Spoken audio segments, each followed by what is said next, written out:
Like and subscribe to JoJo and I've been broken, you've been broke, your heart been broken. I'm still broken, breaking down weed. I've been hoping, you've been hopeless. Help me please, heaven notice me and my What's good, YouTube? It's your boy JoJo. Went back here with another video.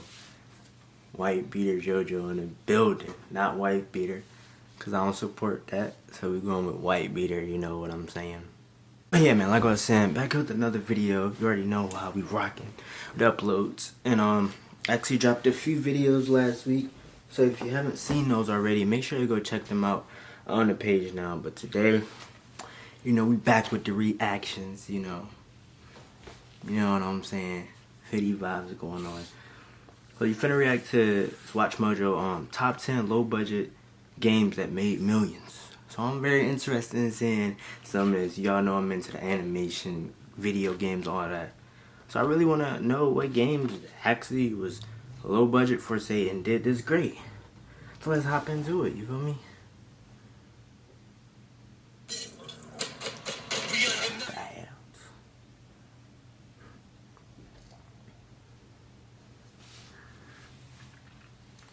And make sure to go check out this video too.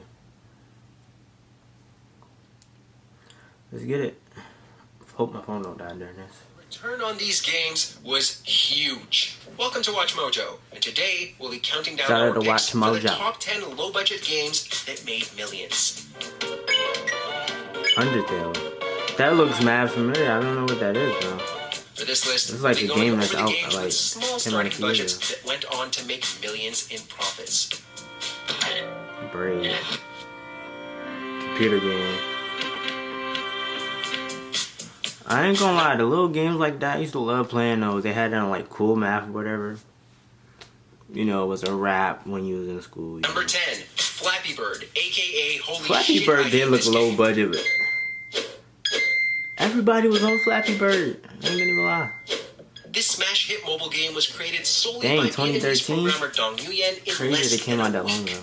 with a simple objective to keep the titular avian flapping over a series of pipes of varying heights. The gameplay loop I ain't gonna pause it too much, but y'all let me know how far y'all got into Flappy Bird. What was y'all score?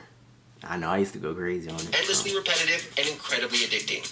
Although Flappy Bird was not available for long on app stores, its sheer volume of ad revenue due to it being free and the addictive nature meant that Nguyen had made millions from app revenue alone, with some sources claiming he earned a cool 50 grand a day at one point. Dong eventually released two versions of the game, an arcade game and an Amazon Fire TV version called Flappy Bird Family. He made bank off this. Simple design, straight to the point. Castle Crashers. I never played this game. Remind me of Hobo. About a group of knights trying to rescue a princess from an evil wizard, Castle Crashers is known for its distinctive art style and sense of humor, as well as its fast-paced gameplay. Created by The Behemoth, a game development studio that got its start with Flash games, Castle Crashers was made by less than 10 people, yet it has sold millions of copies worldwide. A small band of heroes discovered an unexpected treasure trove while setting off for adventure. Why does that sound so familiar? I would play it. Number 8, The Stanley Parable. All of his co-workers were gone. What could it mean? Stanley decided to go to the meeting room. Perhaps he had simply missed a memo. Its gameplay is nothing special, given that you mostly just walk around.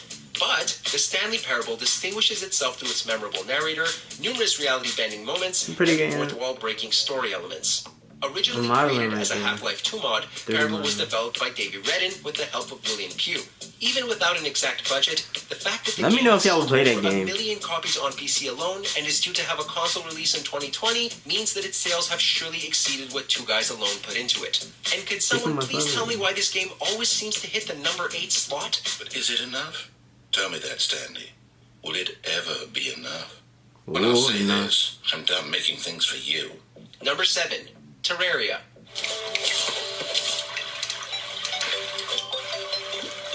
Terraria. There are a ton of procedurally generated sandbox games out there, but Terraria brings a certain level of polish to its 2D take on the genre, with various bosses, zones, and enemies to encounter. It's all the more impressive for having been the creation of a small development studio. Developer Relogic only has around 13 employees as of 2019. Terraria's engaging gameplay has earned it huge profits. That's crazy. It's currently one of the highest-selling PC games of all time, selling over 27 million copies across all platforms by the close of the decade. The game's territory is sure to expand even further into the future. That's crazy. Just goes to show you don't need a lot of people to make a good game. Number 6. Or game people will Game love. Story. People like simple games like this.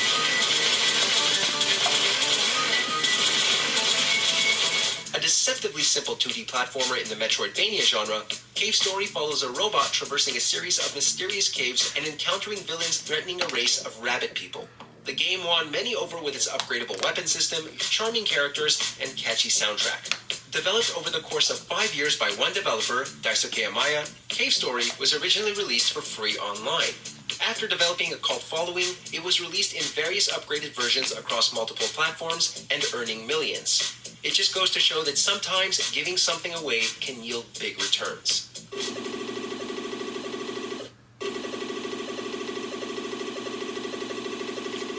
Number 5. Undertale. Undertale. I heard of that.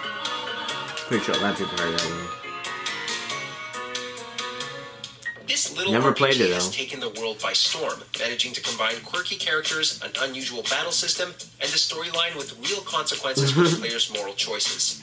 The entire game was developed almost single-handedly by creator Toby Fox over the course of nearly 3 years, backed by a Kickstarter budget of around $50,000. On that relatively small budget, Undertale went on to sell 1 million copies in its first year, and over 3.5 million by 2018. That is amazing, dude. Even with how cheap the game goes for, that's quite the haul.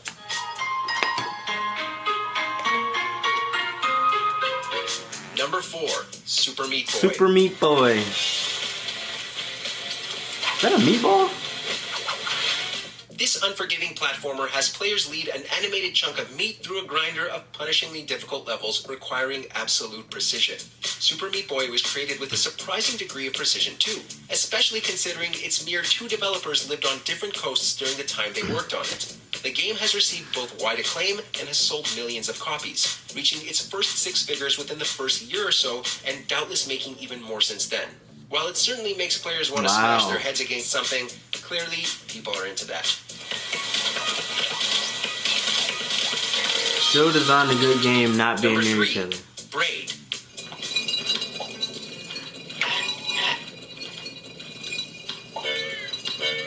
A platforming game that plays with time in various ways, Braid is one of the most beloved indie games out there.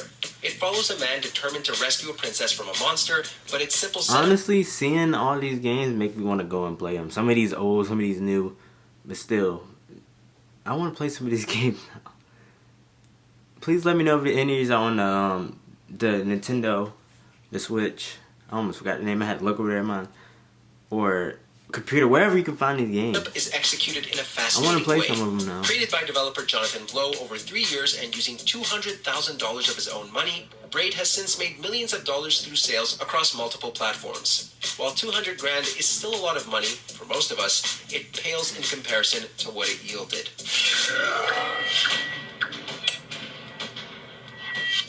Number 2, Minecraft. Of course.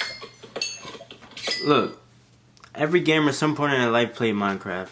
I don't care if you like the game or you hate the game. I'm personally not a big fan of it. I would play it though. I ain't gonna lie. Sometimes Minecraft can be fun.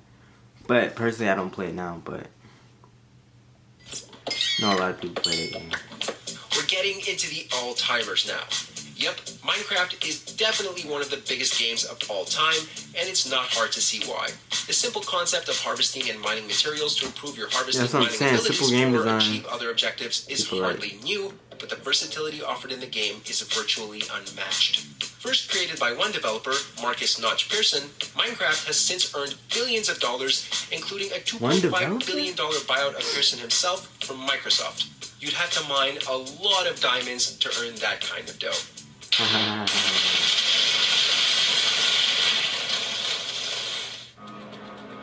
Want more video game content? Check out our gaming channel Mojo Plays and Wait, that discover was the games end? and ideas you never knew existed.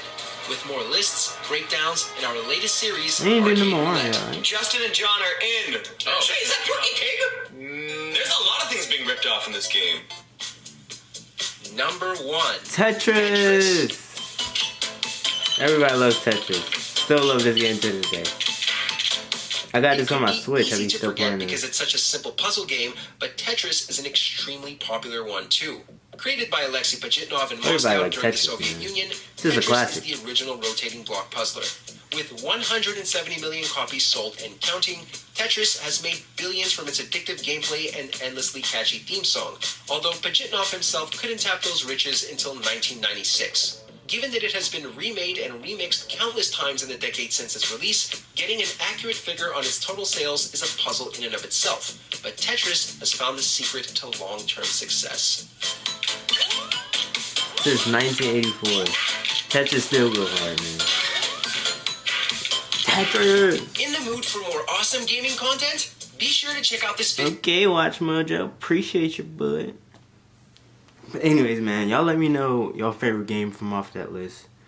What games y'all play from off that list. And what games I should play. You know, I'm about to start getting back into gaming, you know.